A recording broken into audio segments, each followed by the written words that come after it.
પાલનપુર કોજી વિસ્તાર નજીક મુલકી ભવન પાછળના ભાગે આવેલા બોરવેલમાં બાળકી પડી જતા તંત્રમાં ભારે દોડધામ મચી ગઈ હતી।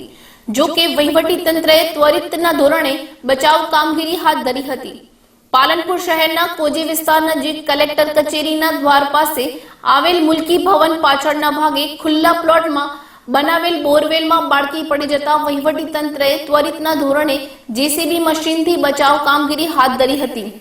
જો કે વાયુ વેગે સમાચાર પ્રસરી જતા ઘટના સ્થળે લોકોના ટોળે ટોળા એકત્ર થઈ ગયા હતા।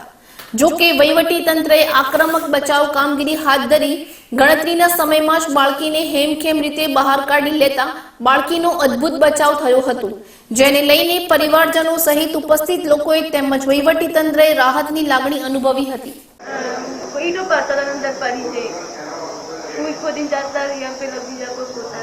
પછી કેવી રીતે બચાવી એને?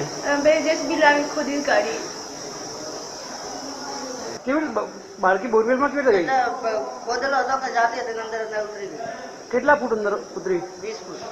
તમે બચાવ કેવી રીતે કર્યો બાળકીનો? મશીન આવ્યા બધા ખોદવા મળ્યા। સરકારી બાબુ કોઈ આવ્યા હતા? આવ્યા સાહેબ।